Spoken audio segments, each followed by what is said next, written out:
Yo, what's up mga kababayan, mga kalingap? Welcome back sa ating munting channel. Ako po inyong host, Auriada TV. Muling nagbabalik at meron ng panibagong video, latest update para sa inyo mga kababayan, mga kalingap. No? Ito nga po ay patungkol. Yan, nababasa niyo naman yung ating thumbnail, no?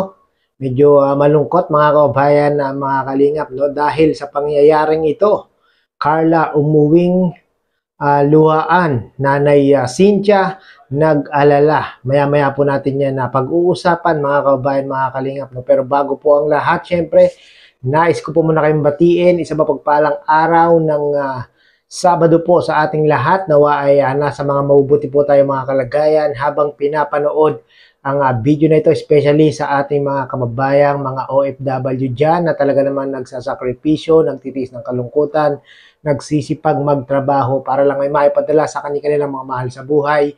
Mega love shoutout po sa inyo.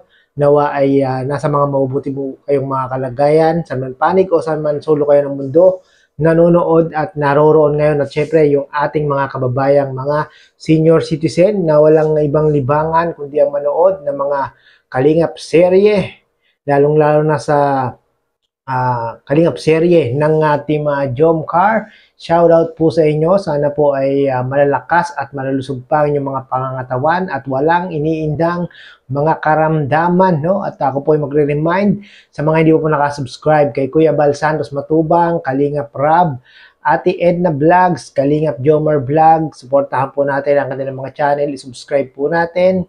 At yun po yung ating natatanging paraan upang makatulong po tayo sa kanilang programa at adhikain. Yan po ang paglingap sa ating mga kababayan, no? Sa ating mga panonood at hindi pag-skip ng ads ay malaking tulong po ito. No? Hindi po ito maliit na bagay, kundi malaking tulong po ito para mas maparami pa po yung kanilang mga tinutulungan. No? At ako po ay magre-remind na rin, baka hindi pa po kayo subscribe sa aking munting channel, paki-subscribe po para lagi po kayong updated sa aking mga ginagawang reaction video. At ako na rin makikisuyo mga kababayan, mga kalingap. No? Baka naman pwedeng paki-like po ang ating video para mas marami pang makapanood na ating mga kababayan, especially sa community ng Team Kalingap at community ng Team Jomcar. So yon mga kababayan, mga kalingap, no? Ay kahapon nga po, no? Kagabi, mga kababayan, mga kalingap, ay nag-post si Nanay Cynthia. At ito po yung kanyang post mga kababayan, mga kalingap. So yun guys, ito yung naging post ni Nanay Cynthia sa kanyang Facebook page, no, 9 hours ago. At ito po yung post niya patungkol nga po dito kay Carla, no? Basahin po natin. Sana po maintindihan ninyo ang anak kong si Carla kasi hindi sa lahat ng oras malakas siya. Yes, tama po yan si Nanay Cynthia, mga kababayan, mga kalingap, no? Mga solid supporters ng Team Jomcar. Hindi naman talaga laging sa lahat ng oras ay malakas itong si Bebe Carla. At syempre, darating ang time na kung saan syempre sasama rin yung kanyang pakiramdam, no? Kaya sana po ay intindihin po natin mga kabayan, mga kalingap, yung kalagayan ni Bebe Carla ngayon, no? Umuwi siya ngayong gabi, umiiyak, niyakap ako. Ay grabe. Nakakaawa naman si Bebe Carla ngayon, mga kabayan, mga kalingap.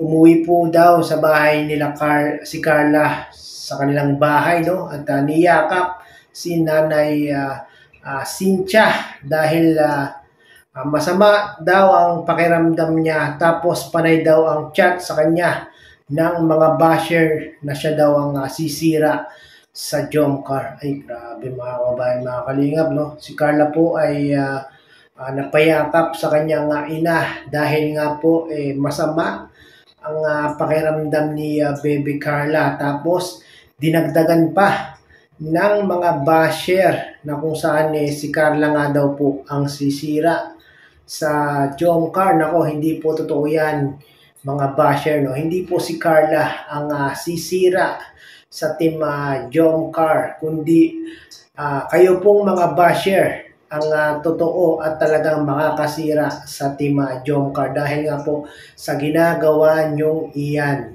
kayo po ang gumagawa ng way para ikabagsak ng Team Jomcar dahil nga po sa mga pagchat nyo kay Carla at paggawa nyo ng mga fake news at mga hindi totoong issue. Kayo talagang mga basher, no? Wala talaga kayong magawang matino talagang kayong mga basher ay mga hindi solid supporters ng Team Jomcar. Malamang itong mga to merong mga sinusuportahan na kanilang love team at gusto nilang tawag doon, masiraan o masira ang Team Jomcar dahil nga sa kanilang ginagawang pag may message o pambabash dito kay Carla, no?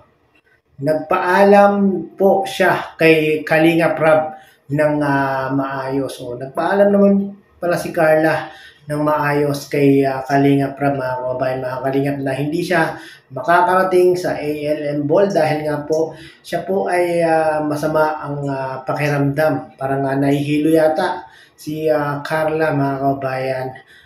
Mga kalingap, no, malamang hindi talaga siya makaka-attend dahil sa ALM Ball. Alam niyo naman, rampahan doon. Baka mamaya pumunta si Carla doon at rumampa, biglang mahilo, magkaroon pa tayo ng mas malaking problema dyan, no? At alam ko naman na mauunawaan yan ni Kalinga Prab. Alam naman natin si Kalinga Prab, mga kababayan, mga Kalingap, talagang napaka understanding at maunawain sa kanyang mga beneficiary, no? Nagpaalam nga po si Kalinga Prab na hindi makaka-attend ng ALM Ball itong si Carla, no? At tama naman yung sinabi ni Carla sa ni Kalinga Prab sa kanyang live kahapon, no? Na si Carla nga daw po ay nagpapahinga. Sinabi po yan ni Kalinga Prab kahapon sa kanyang live na si Carla po ay nagpapahinga, mga kabayan, mga Kalingap, no? Sa mga basher dyan, ba't kayo ganyan? Perfecto ba kayong tao? Wala ba kayong mga kamag-anak? Yan. Yan po ang mga tanong ni Nanay Cynthia sa mga basher, no? Sana po ay inyong masagot yan, mga basher, no? Wala ba kayong kamag-anak? Perfecto ba kayo? Kung makapambash na lang kayo dito kay Carla, ganun-ganun na lang, siyempre titingnan natin yung sitwasyon ni Carla, mga kababayan, mga kalingap. Si Carla po ay masama ang pakiramdam kaya hindi po siya naka-attend ng ALM Ball, no? At siyempre ang unang masasaktan dito ang kanyang nanay na si Nanay Cynthia. Walang iba, no? Walang ibang unang masasaktan dito kundi si Nanay Cynthia. So yun, no? Sana si Carla ay wag nang intindihin, wag nang isipin, wag nang basahin yung mga nagme-message, yung mga nagko-comment ng mga basher patungkol nga sa kanya, no? Dahil baka lalo lang siyang ma-stress at yun pa yung makapagdagdag ng mas lalong sumama ang kanyang pakiramdam dahil nga po dyan sa mga basher na yan. No? Isipin na lang ni Carla, mga kabayan, mga kalingap, yung mga taong sumusuporta, yung mga taong nagmamahal sa kanya, yun na lang yung kanyang basahin, no? Para yun, magbigay sa kanya ng lakas ng loob, magbigay sa kanya ng tatag, no, mga kabayan, mga kalingap, kasi pag puro basher ang mababasa niya, babasahin niya, talagang manghihina ang kanyang loob dahil puro negative comment ang kanyang mababasa, no? At marami namang sumusuporta at nagmamahal kay Carla, mga kabayan, mga kalingap. At yung mga basher na yan, iilan lamang yan, no? At basahin natin yung mga nagmamahal kay Carla na mga solid supporters.